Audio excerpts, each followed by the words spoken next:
Hello, welcome to FHE on the Road with Christine Stevenson.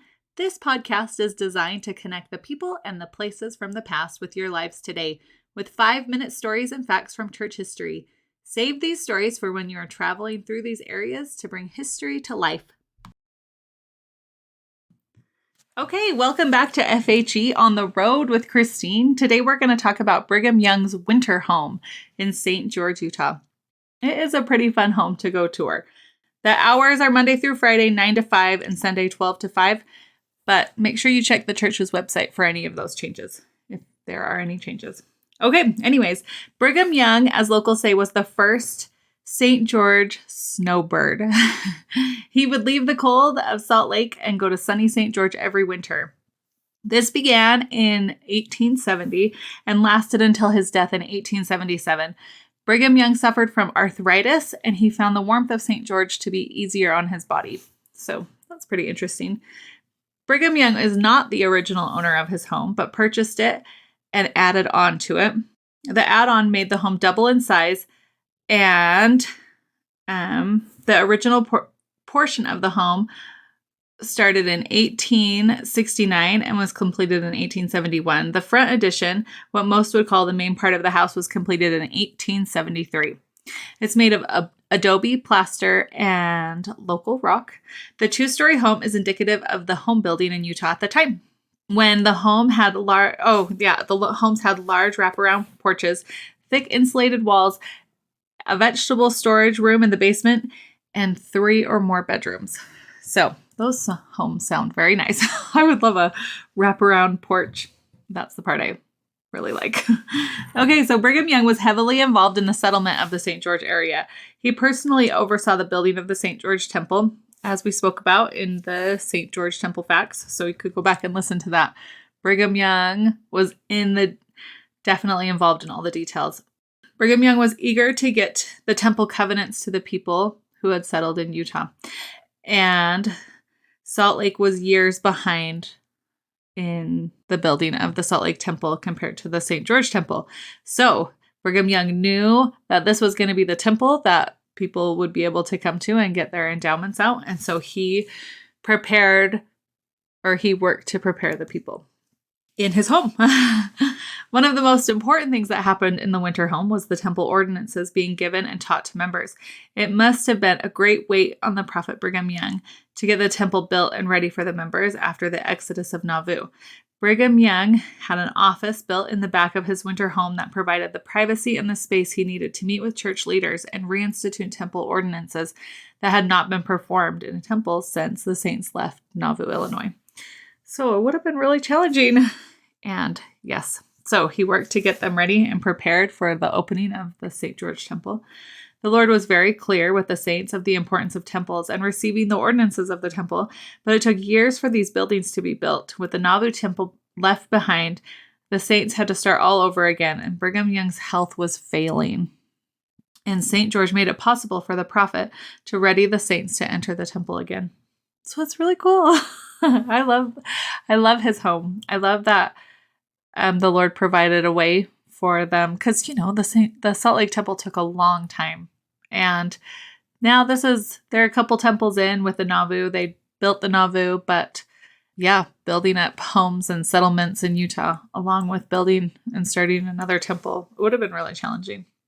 The St. George Temple was announced in 1871, and remember, the saints came into the Utah Valley in 1847. So that is a long time.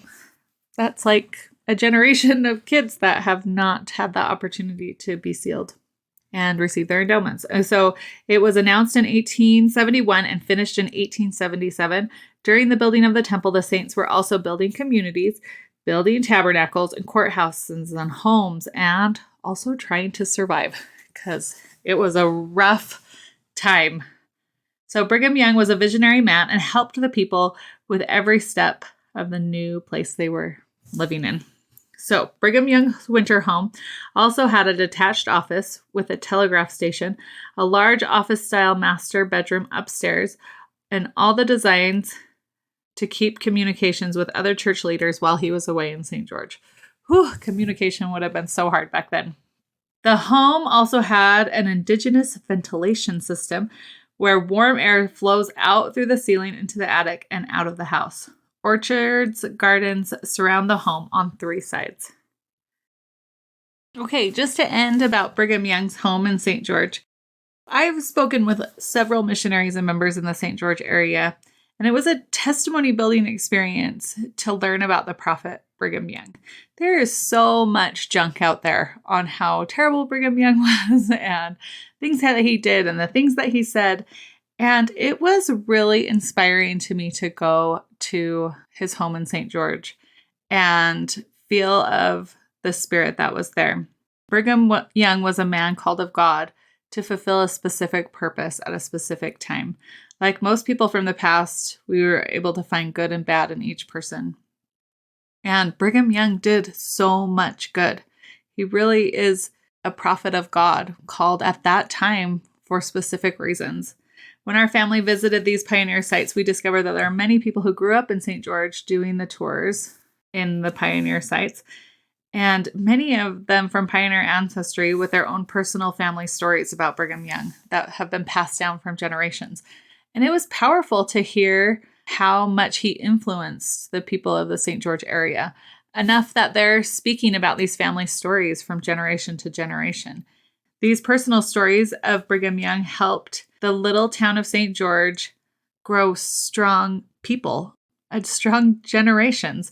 The stories are powerful, and Brigham Young left an impression on the people of St. George of love, hard work, and respect. And each one of them had these family stories of him. And it was really life altering, honestly. Like it's fascinating that after so many years of so many things that you hear, and to hear all these people speak so many beautiful things about the prophet Brigham Young, it made me think and look at him a little bit differently. Although there's always going to be controversial stories, those aren't the stories that were passed down. Those aren't the ones that the families remember, or even their frustrations with him, with prophets or whatever. It was these personal, loved family stories. And the people there that shared these stories with me really, truly changed the way I look at Brigham Young. He was called of God at that time for a specific reason. And I believe he fulfilled it. Anyways, so this is Brigham Young's home. Hopefully you enjoy your time there and can find wonderful things about the prophet Brigham Young. Thanks. Thank you for listening to FHE on the road today. We hope you enjoyed what you've heard. Please like, subscribe, and share with anyone who'd be interested in these stories. Thanks.